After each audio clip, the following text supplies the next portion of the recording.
নমস্কার বন্ধুরা। শ্রাবণ মাস দেবাদিদেব মহাদেবের মাস।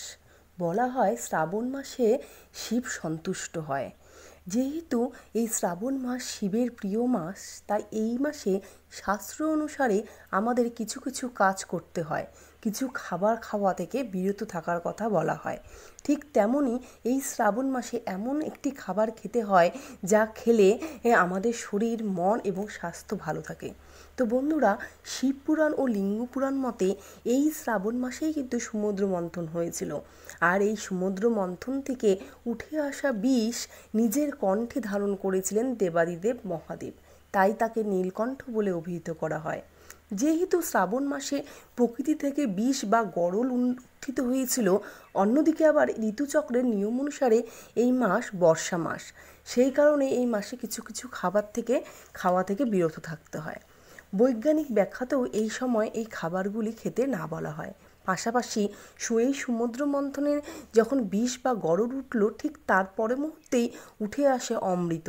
তাই এই মাসে এমন কিছু খাবার রয়েছে যা খেলে শরীর সুস্থ থাকে, আমাদের রোগ প্রতিরোধ ক্ষমতা বাড়ায়। আজকের ভিডিওর মাধ্যমে আপনাদের খাবার সম্পর্কে সব কিছুই জানাবো।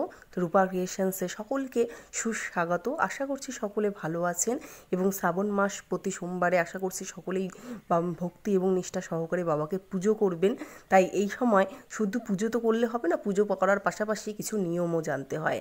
তো আশা করছি সম্পূর্ণ ভিডিওটি দেখবেন এবং এটি লাইক এবং কমেন্টসে লিখবেন হর হর মহাদেব। তো বন্ধুরা, প্রথমেই বলবো শ্রাবণ মাসে কোন কোন খাবার খাওয়া থেকে বিরত থাকার কথা বলা হয়। শিবপুরাণ অনুসারে যে খাবারটি কখনোই এই খাওয়া উচিত নয় সেটি হলো কাঁচা দুধ। হ্যাঁ বন্ধুরা, কোনো অবস্থাতেই এই কাঁচা দুধ খাবেন না, কারণ আমরা প্রতি শ্রাবণ সোমবার মহাদেবের মাথায় কাঁচা দুধ ঢালি। যদি দুধ খেতেই হয় তাহলে ভালো করে ফুটিয়ে তাতে একটু হলুদ মিশিয়ে খাবেন। এটি আপনি যদি খেতে পারেন তাহলে শরীরের ভালো।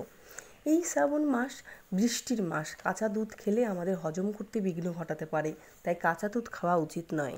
আর যে কাঁচা দুধ আমরা মহাদেবের মাথায় ঢালছি নিজের মনস্কামনা পূরণ করার উদ্দেশ্যে, সেই কাঁচা দুধ তো কখনোই খাওয়া যাবে না। দ্বিতীয়ত বিষয়টি হলো, শিবপুরাণ অনুসারে শ্রাবণ মাসে কোনো প্রকার শাক জাতীয় খাবার খাওয়া একেবারেই উচিত নয়, কারণ এই বর্ষাকালে শাকে পুষ্টি অপেক্ষা বিষের পরিমাণ বেশি থাকে। রাসায়নিক স্প্রে করা হয় এই সময়। এছাড়া পোকামাকড়গুলিও জন্ম নেয় এই শাকেই। তাই একান্ত যদি শাক খেতে হয়, শাক খাওয়া তো উচিতই নেই, তবে একান্ত যদি শাক জাতীয় কোনো খাবার খেতে হয় তা গরম জলে ফুটিয়ে ধুয়ে ভালো করে রান্না করে তারপর খেতে হবে। তৃতীয় যে বিষয়টি বলবো তা হলো বেগুন। এই শ্রাবণ মাসে বেগুন খাওয়া একদমই উচিত নয়। এর পিছনে যে বৈজ্ঞানিক কারণ রয়েছে তা হলো, বর্ষাকালে এই বেগুনের মধ্যে পোকামাকড় ধরে, বেগুন তাড়াতাড়ি নষ্ট হয়ে যায়। এর খাদ্যগুণ খুব একটা বজায় থাকে না, উল্টে এই বেগুন খাওয়ার ফলে অনেকের মধ্যে অ্যালার্জি প্রবণতা দেখা যায়। সেই কারণে এই শ্রাবণ মাসে বেগুন খেতে না বলা হয়। চতুর্থ বিষয়টি হলো, শ্রাবণ মাসে শিবের ভক্ত হয়ে থাকলে আমিষ জাতীয় খাবার পরিহার করুন। যদি একান্তই তা সম্ভব না হয় তাহলে প্রত্যেক সোমবার দিন নিরামিষ ভোজন করুন।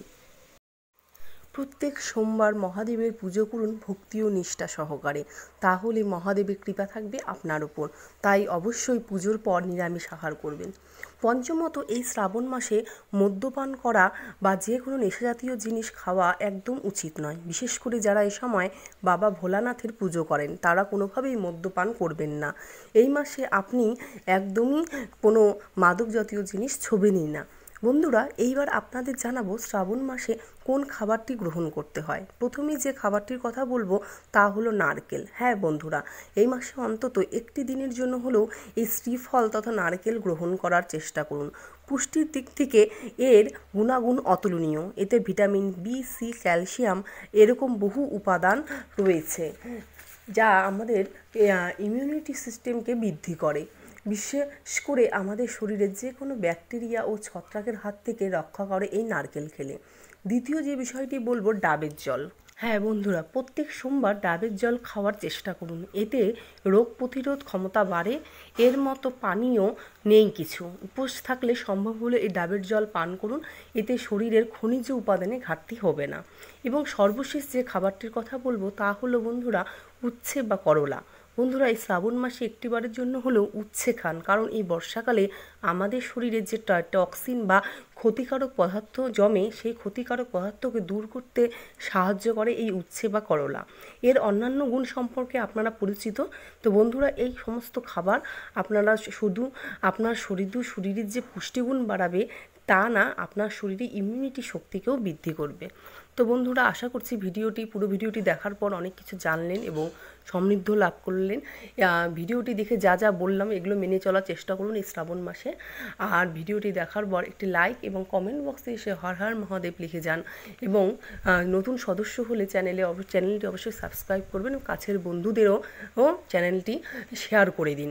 তো ভালো থাকুন, সুস্থ থাকুন, আর প্রতি সোমবার মহাদেবের পুজো করুন, নিরামিষ আহার করুন, আর যে খাবারগুলি খেতে না বললাম সেগুলো খাবেন না, যেগুলো খেতে বললাম সেগুলো খাবেন। নমস্কার।